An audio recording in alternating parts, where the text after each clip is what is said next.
Lakas ng ulan. Mukhang walang pasok ah. News Flash! Dahil sa lakas ng bagyong Narto na ngayon ay signal number 57 na. Klase mula elementary at high school, region 1 to 1,000, kanselado na. Paano college? College level? May pasok pa rin. Oh, what? No! Suspension of classes ang sasay na abangan na announcement ng mga estudyante tuwing typhoon season. Except ng mga college students. Babahan na lang ata sa buong Pilipinas, di pa rin isususpend kasi sa college eh. Teka na, saan ka pupunta? Bahan na sa labas oh. Papasok po, college student ako eh. Well, di ba ang sistema kasi, signal number 1, wala pa munang suspension of classes. Pero na lang siguro kung isang patak lang ng ulan, babaha agad sa pinapasukan mo. Ayun, pwede na magpauwi ng sharks. The joke, tao man lamang. Signal number 2, dito na may suspension pero preschool, elementary, and high school lang. Then signal number 3, saka na masasama ang college level. So alam nyo na saan papunta to. Late suspensions. Sa college, i-expect mo na palaging late ang suspension ng klase pag may bagyo. Uy, suspended na raw ang klase. Ano ba yan? Buisit!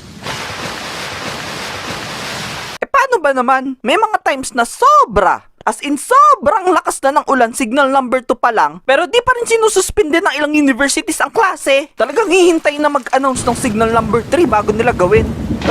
Like, ano ba? Masyado naman kayong masunurin. Oo, alam ko sumusunod lang kayo sa protocol, pero nagliliparan na yung mga estudyante, oh. Wala pa rin kayong gagawin. Whee! My God! Oo, may mga pagkakataon na sinususpend nila yung mga klase, signal number 2 pa lang. Pero borderline signal number 3 na, o ay delete pa rin. Magsususpend agad? Mamaya na. Magsususpend agad? Mamaya na. Magsususpend agad? Okay, suspend na. Sir, pinasok na tayo ng baha.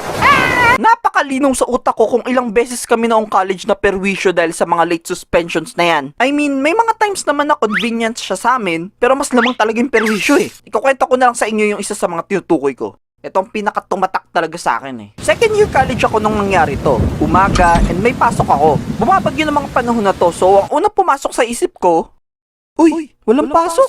Matingnan nga kung may announcement na bang university namin. Ano pa nga ba? Yeah, to my disappointment, di pa rin kinakansela ng university namin ng klase. Signal number 2 pa nga lang daw kasi. Pero yung signal number 2 naman na yun, ay grabe na yung ulan at hangin. Pang signal number 83. Take note yung mga katabi naming universities, nagsuspend na ng klase, pero yung sa amin, ang titigas ng muka. Di pa rin nag-a-announce. Cool kami! Di no choice, kailangan pa pumasok. During that time, may submission kami ng plate sa design subject. So mas lalong nakakainis. Extra bagahe pa alis. Yung plate pa naman namin doon ay mostly 6 to 10 pages na nakadrawing sa 30 by 40 inches na tracing paper. And since submission na nga siya, bawat isang page ay kailangan namin idikit sa illustration board at i-compile lahat. So ibig sabihin nun, magastos. At ibig sabihin pa ulit nun ay di ko na siya pwede i-rolyo at ilagay sa canister ko. Kailangan ko siya dalhin ng buo. Para lang magka-idea kayo gaano yun kalaki ay ito ang isang realistic scale ng sarili ko at ng plate ko ng mga panahon na yun. Yan, ganyan ko siya bit-bit. Ganyan kalaki oh. Tapos may dala pa kaming bag at P-square. Hassle diba? Susugod ako sa bagyo, dala-dala mga yun. Ano ako? Superhero? Baka nga miski si Superman, mahirapan kaharapin yung bagyo ng araw na yun eh. Saka na umalis na pag medyo humina na yung ulan. Mukhang ganun na nga po ma.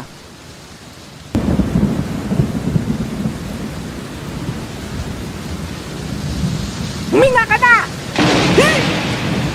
Oo na, papasok na! So ang ginawa ko para di mabasa ang plate ko pag sumuong na ako sa bagyo ay binalot ko na lang bawat pages ng plastic cover. Thankfully ay may tindahan kami ng school supplies noon kaya madali ako nakadiskarte ng pambalot. Libre pa! Bayaran mo yan na! Pag-alis ko, ay, sa letrang B.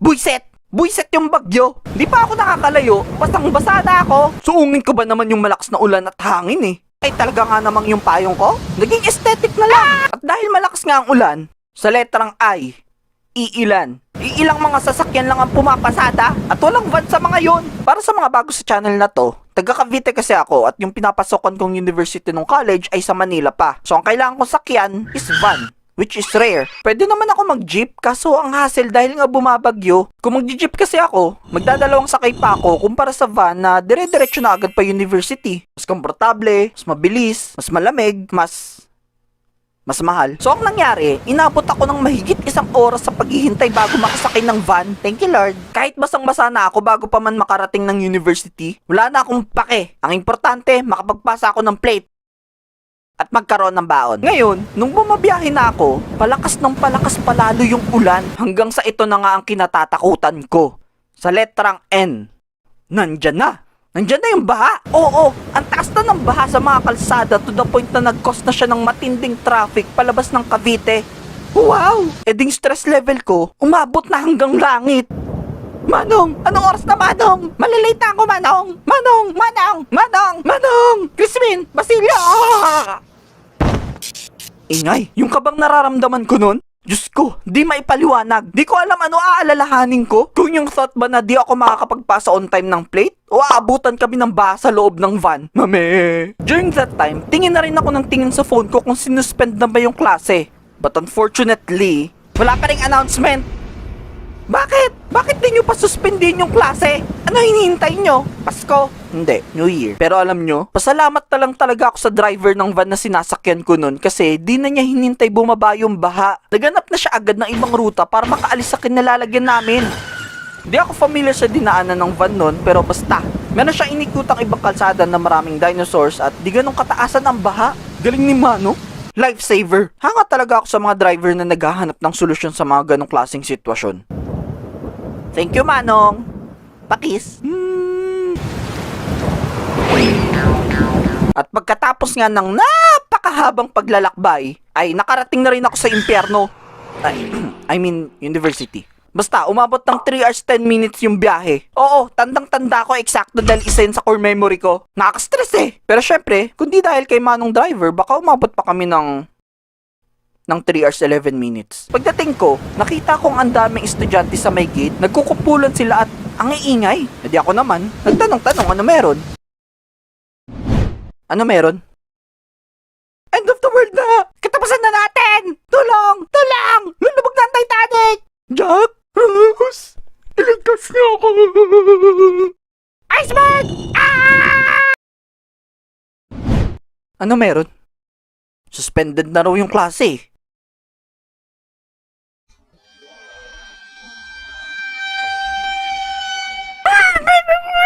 Wow, di ba? Matapos ng mga paghihirap na pinagdaanan ko bago makapasok, saka lang kinansela yung klase.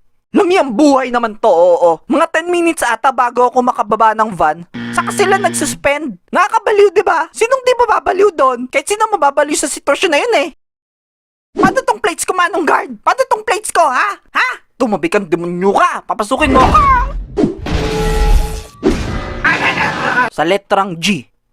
Grabe! Grabe ba? Isipin nyo, dumating ako doon na ang daming dala, puro putik ang sapatos at pantalon, natuyuan na ng damit mula sa ulan dahil sa aircon ng van, stress na stress dahil sa kaba at taranta. Tapos ganun lang dadatnan ko. Yung emosyon ko ng panahon na yon ay parang alcohol sa pagbuksa ng germs. 0.1% thankful din yung 99.9 puro puot at galit na. Kasi naman, ang dami ring nasayang. Sayang sa pamasahe, sayang sa oras, sayang sa effort, sayang sa hininga, sayang sa sabon, sayang sa shampoo, sayang sa ulam, sayang sa bigas, sayang sa kuryente, sayang sa tubig, sayang sa kaluluwa, sayang sa buhay, sayang sa cotton buds. Lahat sayang! Sarap magwala dun mismo eh. Sino matapang dito? Wala. Okay, bye. Pero ano pa magagawa ko? Nangyari na eh. So, para kumalma ako ng konti, minessage ko na lang sa GC mga kaklase ko at tinanong kung sino yung nakapasok na. Para naman may karamay ako, no? Sino ang mga syungang gaya ko na pumasok? Send. Thankfully, may ilan naman akong kaklase na kagaya kong nandun na sa university. Ang ginawa na lang namin, nagpunta kaming SM. Which is kapitbahay lang naman namin. Nagpalipas ng oras doon hanggang sa humina ang ulan, then saka umuwi. Tapos, kinabukasan pagpasok namin, imamove lang rin pala yung submission ng plate sa susunod na linggo. Mapapasabi ka na lang talaga sa letrang O ng Bingo!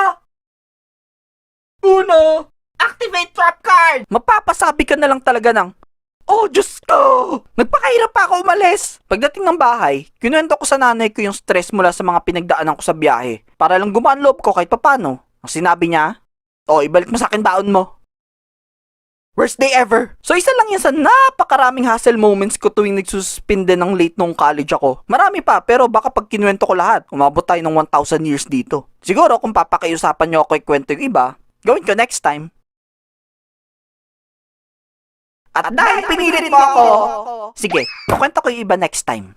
Okay, suspension of classes. It's just my opinion, pero ewan ko medyo unfair sa side ng mga college students eh. Dapat pag nag-cancel ng klase sa elementary at high school, kasama na college. Oo, alam ko hawak sila ng magkaibang sangay. Pero pwede sa pag-suspend ng klase tuwing may bagyo. Magkaisa sila. Kasi pare-pareho lang naman yung mga estudyante, Diyos ko. Ano tingin nyo sa mga college students? Superheroes?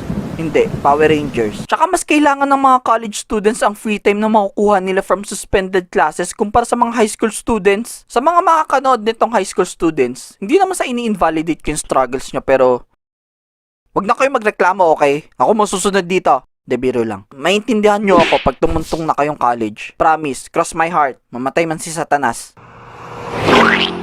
Woo! Pero alam nyo kung sino talagang pinaka-nahihirapan dito? Yung mga estudyanteng bumabiyahe pa mula sa malayo. Di lahat ay pumapasok malapit sa university nila, no? Yung iba dyan galing pang malalayong lugar at nag-uuwian. Gaya ko noon. Malay nyo, iba galing pang Jupiter. Kaya konting konsiderasyon naman sana, di ba? So, sino ba dapat sisihin dito?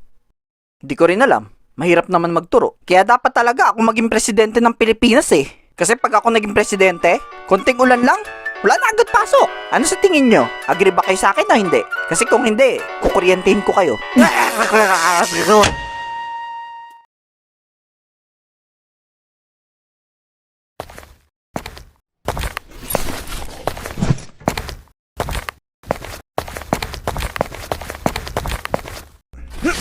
Alright, ready na ako mag-enroll as an incoming first-year college student. Hoy! Bilang kayo ng maayos!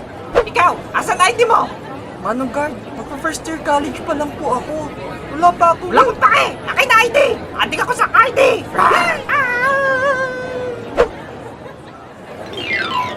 Ano meron? Pila for enrollment. Umabot hanggang dito? Oo, last week pa nga kami dito eh. Ma, next year na ako mag-enroll. Enrollment, nothing special. Pinagdadaanan ng lahat ng estudyante bago magpasukan. Preschool, elementary, high school, college. Kahit may trabaho ka na, kailangan mo pa rin mag-enroll eh. Enroll po. You mean mag-apply? Ay, iniba na pala. Napakasimple lang naman ang procedure sa pag-enroll eh, especially sa college. Kung incoming first year ka at pasado na sa entrance exam, pasa ka lang requirements, pa-enlist sa course na gusto mo, bayad tuition, then confirmation sa registrar. Tapos na! At mas iikli pang procedure sa mga susunod na SEM at taon. Di ko sure kung ganyan rin ba procedure sa ibang universities, pero kasi sa amin dati, ganyan. Easy, di ba? Napakadali. Kung walang pila. Ayan, yan. Ang mahirap lang naman sa enrollment ay pila. Yes, pila. Pila. P-I-L-X-Q-Z. Pila. Gano'ng katindi yung tinutukoy ko? Ay, Diyos ko! Mamumuti na lang lahat ng buhok mo sa katawan, nasa pila ka pa rin! Let's pray for our fallen comrade. Alam nyo ba, dahil sa pila na yan, inabot ako ng 4 days noon sa pag-enroll ng incoming first year college student pa lang ako. Oo, 4 days! Kala nyo malala na yan? Ay, yung iba kong college friend, umabot pa raw ng 7 days! Mamang pulis, ilang araw na nawawala anak ko. Pakihanap po!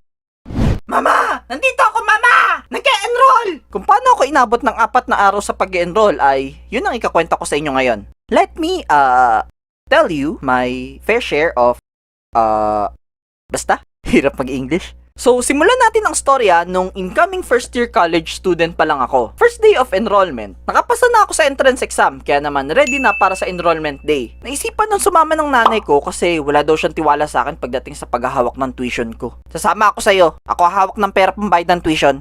Bayan ma, malaki na ako. Di mo na dapat ako sinasamahan. Here comes the airplane. Say ah! Ah! Pagdating namin sa university ng mga around 10 a.m., sobrang dami ng tao sa gate pa lang. Di mahulog ang karayom sa dami. Ow! Nung nakapasok na kami, pumunta agad kami sa admin para magtanong sa magiging proseso ng enrollment. And in-explain sa amin ng isa sa mga prof ata doon, or tambay, di ko alam, na Mas mahaba ang proseso ng pag-enroll kapag incoming first year college student ka kasi nga bago ka sa university. Hihingi sila sa'yo ng maraming requirements para magkaroon sila ng record sa'yo. No, connect. Ano yung steps? So, ang mga step na kailangan namin sundan ay, una, kailangan daw muna namin kumuha ng enrollment form. Then, pag nakakuha na ng form, magpunta sa pila ng medical exam. After ng medical exam, ay sa Office of Admissions naman para magpasa ng requirements. Then, sa course department para magpa-enlist sa course na gusto mo. Then, interview. Then, magbabayad sa cashier. At ang huli ay magpapala mo ng buhay sa registrar. Pag natapos mo lahat yan, enrolled ka na! Di ako sigurado kung tama ba yung pagkakasunod-sunod ng proseso o may nakalimutan ba ako. Pero more likely, ganyan yan. Ata, malinaw naman sa akin yung buong proseso. Pero may isa lang akong reklamo. Yung medical exam. Alam nyo yun? Yung check upin kayo physically, tapos kukuha na ng x-ray, blood pressure, blood test, etc. Para malaman kung may sakit ba kayong hindi nyo alam. Meron kang love sickness. Okay, normal na humingi ang university ng medical certificate. Pero ang hindi ko lang maintindihan ay kung bakit required na dun sa loob ng university namin yun dapat gawin. Bakit di na lang nila kami pinakuha ng medical certificate sa labas or sa ibang hospital or clinics? Anong trip nila? Iniisip ba nila na baka ipadaya namin sa ibang doktor yung resulta ng magiging medical exam namin sa labas? Ano mapapala nila sa amin? Ito na resulta ng medical exam mo. Hala, may maluba akong sakit, Dok.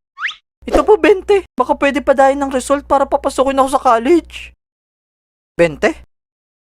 Maluba na nga sakit mo. Kaya ko to nirereklamo kasi sa dami naming incoming first year college students, nag-cause yun ng napakahabang pila sa loob ng university dahil nag-ipon-ipon kami dun lahat para magpa-medical. Ang malupit pa nito, isa lang ang pila.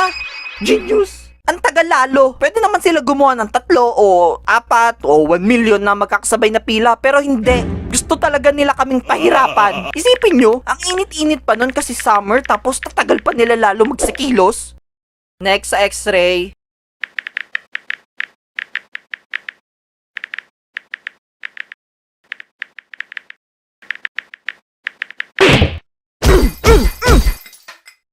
Ano ha? Take note. Unang step pa lang to sa proseso ha. Kung sa unang proseso pa lang ganun nakahaba ang pila, paano pa sa mga susunod? Tapos ito pa malupit. Ang dami pang mga epal na gusto sumingit. Tagal namin nakababad sa arawan tapos yung iba ayaw magpakahirap. Ang kapal? Paano? Miski mga guard hindi makontrol yung pila dahil sa dami ng tao. Ay nako, pag may nakikita akong sumisingit nun, hinahayaan ko lang. Hoy! Bawal sumingit! Katon! Gokak Yunojutsu! See? Wala na akong kailangang gawin. So, inabot na ako ng gabi nung matapos ko, mostly, ng mga check-ups. Mostly, kasi may isa pa akong kulang. Nakakatakot nga kasi yung nanay ko, ang init na ng ulo dun sa tabi. Anong oras na kasi, di pa rin ako tapos. Ang huling process sa medical na tinutukoy ko, which is yung kulang ko, ay urinalysis. 7 PM na nun eh, and ang cutoff ng pila is 8 PM. Sa pagkakatanda ko, in-extend nila yung cutoff kasi sobrang dami talaga nang nag-enroll. Kahit papano, natuwa ako kasi konti na lang pila for urinalysis eh, nung nakita ko. Tanggap ko na nun na aabutin ako ng kinabukasan sa pag-enroll. Kaya kung matatapos ko yung last process sa medical exam, malaking kabawasan na siya sa pipilahin ko pagbalik bukas. Diretso na akong next step sa Office of Admissions kung sakali. So sa urinalysis kasi, hihingi yung mga doktor or nurse ng sample ng ihi mo. Para makahingi sila, hindi sila mag-aabang sumalok sa ihi mo ha. Hindi yun ganon. Bibigyan ka nila ng isang maliit na container kung saan ikaw mismo ang maglalagay ng ihi mo dun. Then yun ang ibibigay mo sa kanila. Isa kasi sa paraan para malaman kung may underlying health condition ka is through checking or examining your urine o yung ihi mo. Kadiri. Ngayon, nung ako na, turn ko na, binigay nila sa akin yung bote, then pinapunta dun sa CR. Talaga ang tagal ko nagtiis ng ihi nun para lang may maiproduce ako agad-agad at dire-diretso na sa proseso. Sa mga makain dyan, stop muna kayo kasi medyo baboy itong ikakwento ko eh. Tigil! Nung nasa CR na ako, inilabas ko na yung container na ibinigay nila sa akin na paglalagyan ng ihi at nagsimula na umihi. Sa dami ng ilalabas ko, parang kulang to.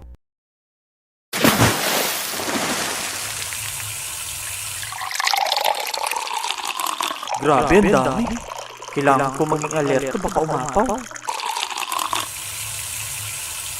Ayan, okay na. Kailan ba ako matatapos umihi? Ang mahirap talaga sa mga ganun is dapat bantayan mo ng maigi yung ilalabas mong ihi. Kasi pag umapaw, ay nako, kadiri. Buti na lang, magaling ako. Sakto yung pagkakapuno. E di lumabas na ako dun sa CR at binigay na sa nurse in charge yung bote. Ma'am, eto na po. Ay wait, kuya! Sorry ma'am, di kita type eh. Ha? Ha? Ano ba yun? Kuya, bakit di mo pinuno? Kailangan puno. Ha? Eh puno naman po yan ah. Hindi. Anong hindi? Ano po ba definition nyo ng puno? Punong-puno dapat. As in hanggang dito.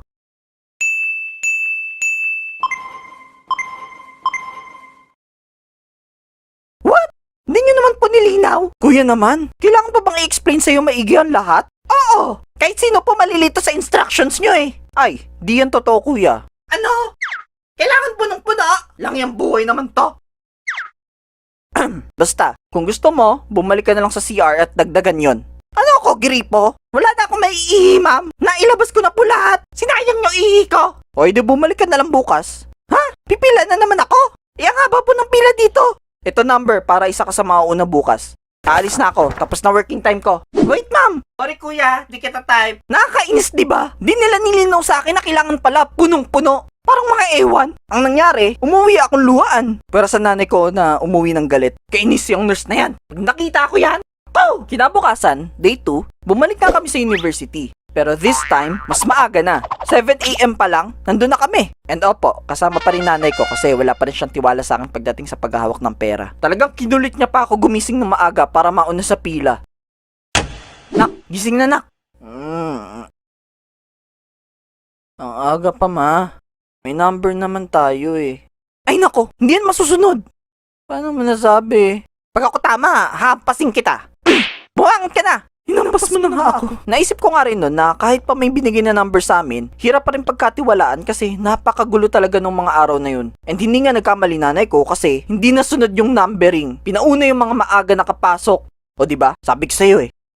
Mother knows best talaga. At dahil nga sa maaga kami, isa ako sa mga nauna magpa-urinalysis noon. Then nung turn ko na, syempre pinuno ko na yung bote based sa definition nila ng puno.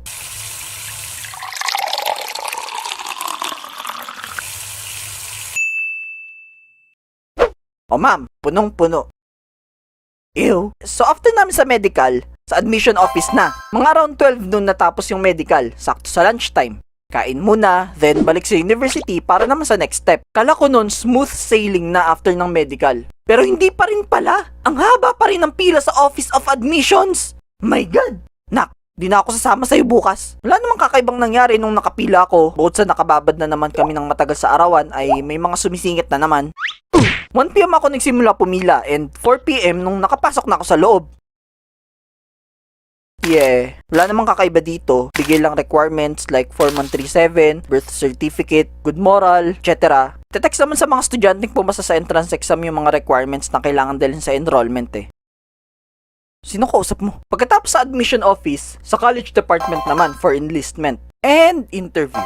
Dito, mas konti na yung pila kasi kami-kami na lang na Archie students yung nandun. But still, inabot pa rin kami ng 2 oras dahil ewan ko rin, mabagal ata yung computer. Stan! Grabe, nakakapagod mag-work. Nung na-enlist na ako, hintay ng almost 30 minutes para sa interview naman. Sa mga nagtatanong kung para saan ang interview, di ko rin alam sa totoo lang. Nung ako na kasi in-interview, ewan ko ba? Nanawa na ating interviewer at sinabing, sige na, okay na. Anong oras na eh? Yes, that's it. Di ko rin gets. Kala ko nga nun glitch in the matrix eh. Alam niyo yun? Yung unusual occurrence na di kaya may explain logically. Paano mo i-explain yung nonsense na yun, Aber? Pinaghintay pa nila ako para lang doon. E di sana inapiran ko na lang yung interviewer at dumiretso na lang agad sa cashier. High five! High five! Magsa 7 PM na ako natapos noon and there's not a single chance na makahabol pa ako sa cashier kasi hanggang 6 PM lang yung mga empleyado doon. Kaya yun, umuwi na lang kami ng nanay ko na nung mga oras na yun ay galit na galit dahil sa di pa rin kami natatapos sa pag-enroll.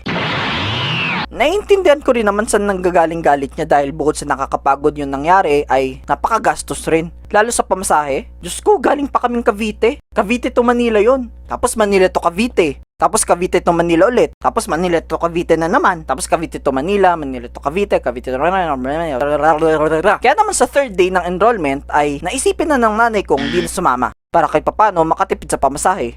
O ito yung tuition mo. Tago mo sa ilalim ng sapatos mo para di mawala.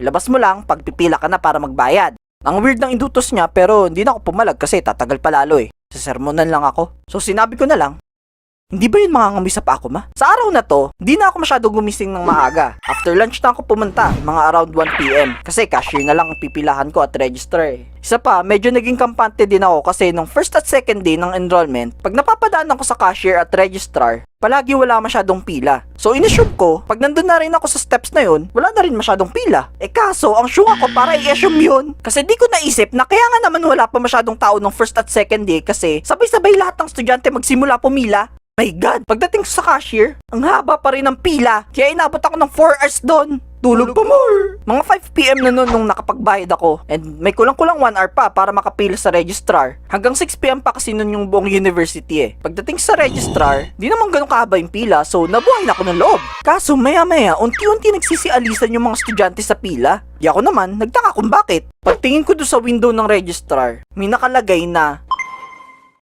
closed na sila! What? Oo, inabutan ako ng cut-off. Buiset, 5 PM pa lang. 5 PM. Mga diva talaga yung nasa registrar. Nakakapanginit ang ulo. And for the third time, umuwi akong luwaan. Pag uwi ko, puro sermon ang inabot ko sa nanay ko eh. Sasayang daw kasi ako ng pamasahe. Tandang-tanda ko yung stress bago matulog nung gabing yun. Diyos ko, feeling ko abutin ako 1 taon bago makapag-enroll. Well, thankfully sa 4th day ay natapos ko naman na mag-enroll.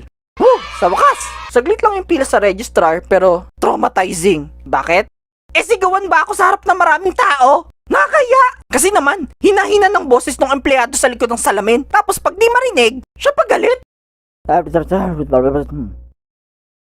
Ha? Ano po? Sabi ko... Ano po yun? Ano ba? Bingi ka ba? Wala kang tenga? Nag-aaral ka ba? Ang sabi ko... Ha? Ang sabi niya... O sinong hindi mapapahiya doon? Kung hindi ko lang kailangan makapag-enroll sa kanila. Sinagot ko na yung tao doon eh. Ano ba? Bakit ka galit? Inaano ka? Lumabas ka dyan! Siguro ang isa sa qualifications para ilagay ka sa registrar ay dapat may matindi kang anger issues. Pwede pala ako doon. After that, I'm officially enrolled! Yay! Pinapunta ako sa Office of Student Affairs para sa processing ng ID ko patunay na isa na akong lehitimong college student. Say cheese! Kisu!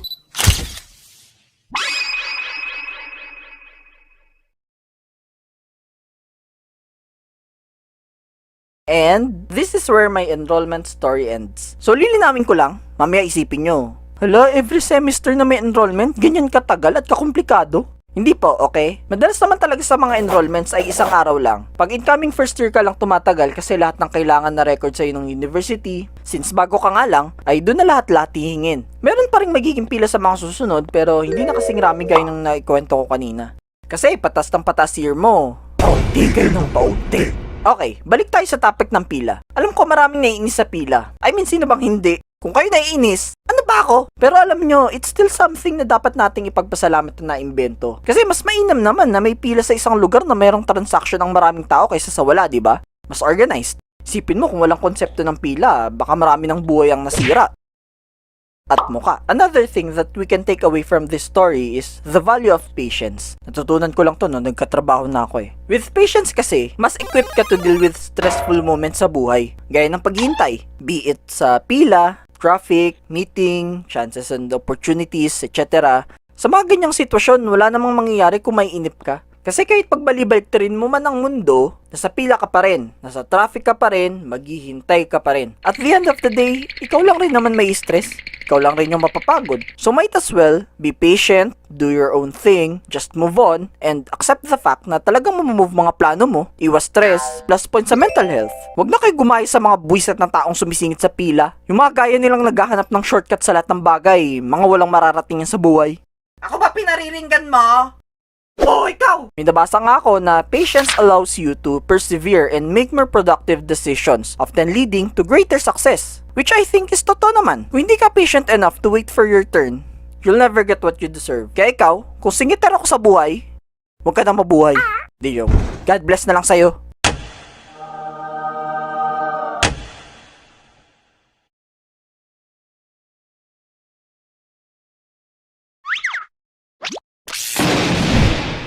Bili nga pong drawing materials, yung set na po sana para mura.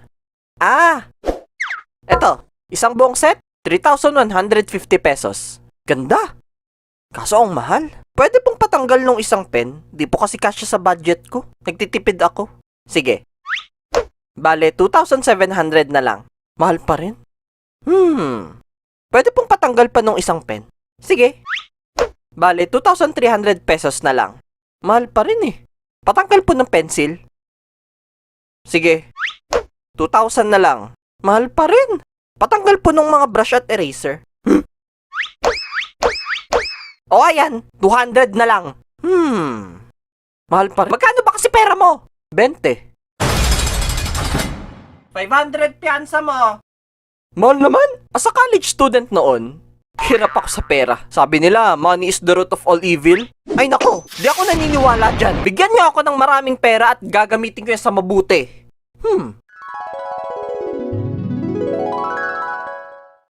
Kuya Vince, inaapi po kami kasi mahirap lang kami. Tulong! Say no more! Bibigyan kitang planeta. Doon kayo mamuhay para walang umapi sa inyo.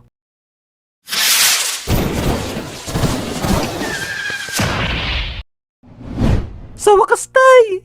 Oo nga, anak. Di na tayo maaapi dito. Mga dukha! Basta, I need money! Back to the story. Nung mawala tatay ko, ang breadwinner sa pamilya namin, nagsimula na rin kaming maghirap sa pera. Kaya naman hanggat makakatipid sa mga gastusin ay magtitipid talaga ako. Alam naman natin sa college, magastos, lalo sa course ko noon na architecture. Talagang maglalabas ka ng maraming pera dyan. Lalo sa mga drawing materials, libro, pamasahe papunta sa malalayong lugar for site visit, thesis, laptop, photocopy ng kung ano-ano. Hoy! Magbayad kayo ng pina-photocopy nyo! At marami pa. Kulang na lang, tumain ako ng pera nun para lang makasurvive. Ilabas mo pa! More passion, more passion, more energy, more energy. So, nandito ako ngayon sa inyong harapan para sumayaw. Tararananan cha! Tararananan cha! The joke. To share ang ilan sa mga pagtitipid na ginagawa ko para makapag-ipon ng kaunti at malampasan ang santabak na gastusin ng college. Unahin natin sa pagkain. Napakarami kong paraan nun para makatipid ng pera pagdating sa mga kakainin. 130 ang baon ko, which is yung 100 ay napupunta lang puro sa pamasahe. So that leaves me with 30 pesos para sa panggastos. Maliit no? Wala eh, naghihirap kami nun. And for sure, marami pa dyan ang may mas maliit pang baon kaysa sa akin. Kaya kung sino man kayo, laban lang. So para makapag-ipon mula sa kakapiranggot na perang natitira sa akin, una ko talagang ginagawa ay nagbabaon ako ng lunch at tubig. Matik, alam na ng lahat. Ni piso kasi wala kang ilalabas na pera dyan. Pera na lang kung may buraot kang kaklase na manghihingi. Penge! Sarap! Penge ulit ha! Nyari, nasan ako? Nasa langit ka. Dapat sa impyerno kang buraot ka eh. Pero kung halimbawa, wala nang oras maganda ng baon sa umaga ang nanay ko, from 1:30, ginagawa niyang 150 yung binibigay niya para makadagdag daw pang lunch. So may 20 increase. Ito baon mo, 130. Tapos, ito 20. Yay! Dagdag baon. Hindi! Bumili ka toyo doon para makapagluto ako ng pambaon mo. Ang madalas na binibili ko pag ganun is ang sikat na lifesaver ng mga college student. Ang siomai rice. Shing! Isipin mo sa 25 pesos, busog ka na. May 25 pesos pang matitira sa akin. Mura na? Madumi pa. The joke. Malinis yung pinagbibilan namin. Malinis yung pinagbibilan namin. Hindi ka rin mahirapan maghanap ng mga pagbibilhan kasi parang kahit saan na atang sulok ng Pilipinas, meron yan. Pabili! Apat na pirasong siomai na mas marami pa yung balot kaysa sa mismong laman, served with a lot of fried garlic na nasunog ng sobra, pampitong init na kanin, at toyo mansing kinulang sa asim. Delicioso. But just in case na naubusan na ng siomai rice sa pinagbibilhan namin, ang iba pang choice ko noon ay ang tindahan sa loob ng university namin. Ang Tayuman. Pero wala to sa Tayuman mismo. Alam mo bakit siya tinawag na Tayuman? From its root word, alam mo na yun. Man? Hindi. Lion. Saan galing yun? Rawr. Tinawag siyang Tayuman kasi tayo-man. Tayuman. Gets nyo? Okay, basically tayuman ang tawag kasi nakatayo lang kayo kakain doon. May mga stalls sila, then tables na walang mga upuan. Para pagkatapos mo kumain, tapon ng pinagkainan, then alis na. Wala masyadong tumatambay, konti mga tao. Pero syempre di kami kumakain doon. Nagte-take out lang kami. Anyway, lahat ng tindang pagkain doon is sobrang mura. Mapapamura ka sa mura. 30 pesos lang kasi lahat. Hayop! Ang mura! Minumura mo ako? Sulit na sulit pa yung dami ng serving. Mula sa hotdog and egg with rice, longganisa and egg with rice, tocino and egg with rice, egg and egg with rice, batman and egg with rice. As in lahat sa menu, 30 lang. At may mga itlog. Di ko rin alam ano obsession nila sa itlog. Kung bakit lahat sa menu nila may kasamang itlog. Basta ang importante, mura at affordable ang mga tinda doon. Pabili nga po hotdog and egg with rice. Ano yung pagkakaluto sa itlog? Malasado o well done? Ay, sosyalin. May pa well done. Sige po, yung sa akin ay medium rare. Ngayon, kung medyo gusto ko naman mag-iba ng kinakain, marami rin namang iba't ibang karinderya sa likod ng university namin. Iba-iba yan. Mula sa masasarap hanggang pwede na. Mula mahal hanggang mura. Kompleto. Problema lang sa mga karinderya doon ay napakaiinit. Kala mo impyerno. Ano order nyo? Kaya last resort ko na siya kung gusto ko makatipid. Well, if trip namin magtatropa sa malamig at komportableng kainan, nag-SM kami. Katabi lang kasi ng university namin ang SM Manila. O diba, sosyalin. Nag-level up. Pero syempre, sa mga budget-friendly fast food restaurant lang kami para tipid, no? At isa lang ang go-to namin pagdating dyan. At yun ay ang drumroll. Feeling ko alam nyo na to eh. KFC! So sa KFC dati, ewan ko lang kung meron pa ba nito ngayon, meron silang pump ng gravy sa loob at pwede ka makahingi doon ng extra gravy. Unli pa. As in unlimited. Kahit mag-umapaw na plato mo sa gravy, okay na okay lang sa kanila. Promise. Di okay sa amin. Tama na. Ganun sila kagalante noon. Pero minsan, di ako order. Sasama lang ako sa mga tropa ko para doon kainin ng baon ko tapos makikihingi ng sabaw. Gravy ng KFC. Nasaan ba gravy nila? Yung itlog at hotdog na ulam ko, nagiging itlog at hotdog ala KFC. Shing! Ngayon, kung wala akong dalang baon at medyo nakakaluwag-luwag naman, isa lang naman ang in-order ko dun, ang flavor shots. Nawala na ata ngayon sa menu nila. Mura lang yon, 50 pesos. Ilang pirasong maliliit na cuts lang siya ng breaded chicken na may konting gravy at syempre, kanin. Masarap siya, oo. But since maliit lang ang serving at medyo kulang sa tiyan kung yun lang ang kakainin mo alone, pupunuin namin siya ngayon ng only gravy para mabusog kami. Magtira ka naman para sa iba. Oo, di ako nakatipid pero nakapagpa-air ko naman kahit papano.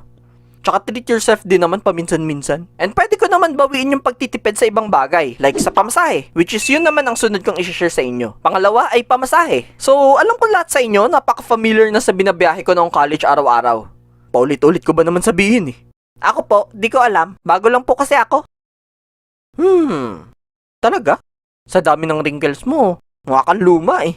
Pero sige na nga. So ang biyahe ko dati is Cavite to Manila. Gaya ng nasabi ko kanina, yung 100 sa baon ko, napupunta lang sa pabasahe. 50 papunta and 50 pabalik. Kung magva-van ako. Yung van kasi, isang sakay lang mula sa amin papuntang Manila, sa university ko. Hindi hassle. Pero, kaya ko pa mabawasan ng gastos dyan kung magdadalong sakay ako papunta at pauwi. Paano? Ganito. Listen carefully. Makinig ka!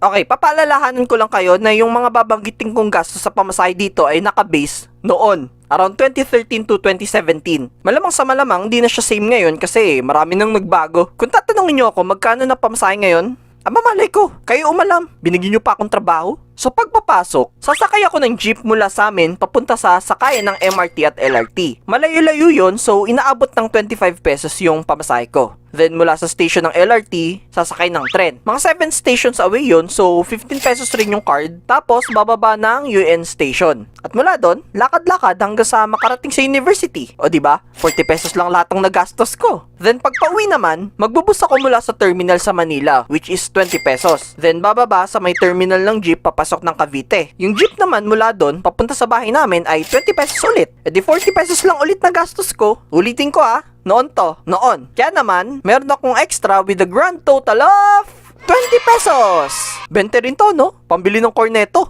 Di na 20 corneto ngayon. Ba yan? Well, ang downside lang ay mas hassle yung siksikan sa bus, LRT at jeep kumpara sa van. 20 pa! 20! 20! Usok! 20? Puno na! Usok pa! Usok! Oh, Manila na! Sino bababa ng Manila dyan? Manila! Ako po! Manila! Walang bababa! Walang bababa Manila, wala Alis na tayo! Ako sabi!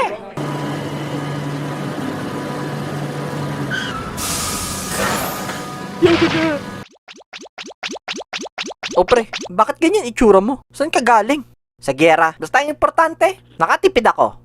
kahit ikamatay ko pa. Pero minsan depende pa rin sa mga sitwasyon. Kung halimbawa bumabagyo gaya ng nakwento ko sa mga nakaraan kong video, magbaban na ako nun. Ayaw ko i-risk ang safety ko para lang sa 20 pesos.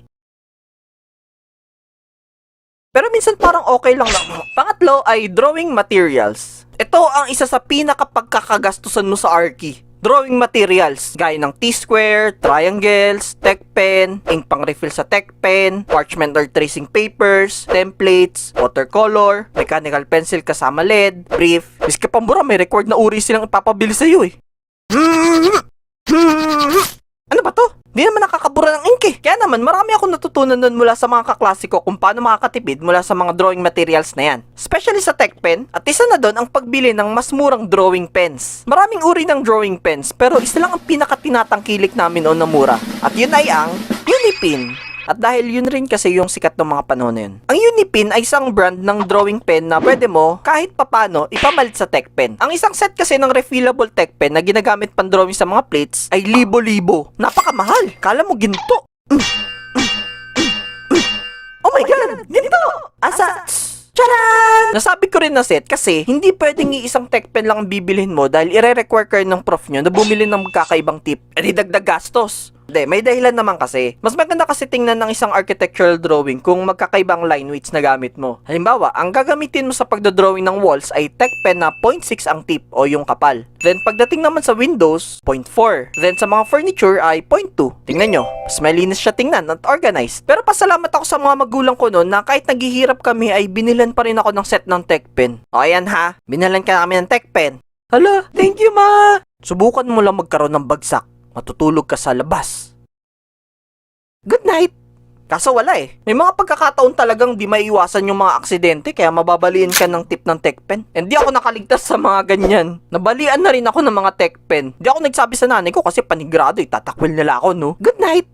Napakanipis lang kasi talaga noon, lalo yung 0.2 at 0.1. Kunting maling hagod mo, bali agad. Mahal-mahal tapos andali mabali.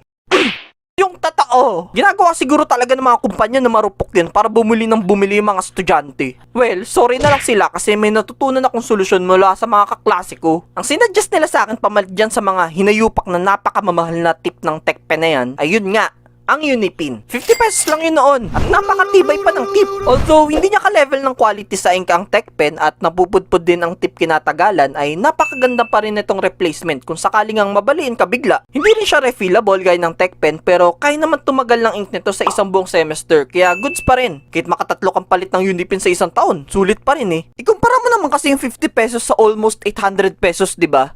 O ano kayo ngayon? May pamalit ako sa inyo. Wala nang bibili. So ayan lang muna sa ngayon, yung iba sa susunod na. Pagsinipag na ulit ako. At para sipagin ako, tadtarin nyo ng likes tong video. Mga, ilan ba? Mga 521 billion, 358 million, 110,921. 0.56 likes. Anyway, malaking tulong ang pagtitipid kung isa kang estudyante. Lalo kung college student ka. Pwera na lang siguro kung anak ka ni Henderson. Daddy, give me some money! Pero i-remind ko lang rin kayo na sana wag sa sobra. Wag sa sobra to the point na ide-deprive mo na masyado ang sarili mo sa mga bagay na makakapagbigay sa'yo ng konting kaligayahan or mga bagay na deserve mo naman bilhin paminsan-minsan. Madalas kasi kakatipid mo, marami ka na nami-miss out sa buhay. Isa pa, panigurado namang may paraan para balansin ang lifestyle mo between saving money and living your best life. Di lang ganun kadaling hanapin pero meron yan. Hanapin mo lang. Malay mo, nasa ilalim pala ng sofa nyo. Wala. Baka nasa ilalim pala ng ref. Tandaan nyo to. We only have one run sa mundong to. And hindi rin maganda na maging strict tayo masyado sa entirety ng run natin na yun. Ulitin ko, magandang magtipid, wag lang sa sobra. Kanin po. Ay kuya, sobra tong kanin. Masama ang sobra. Ayaw mo. May sinabi ba ako? Nag-share lang naman. Ako rin pasobrahan. Wag na. Bakit? Sobrang kanin namin yun kahapon. Panis na yun.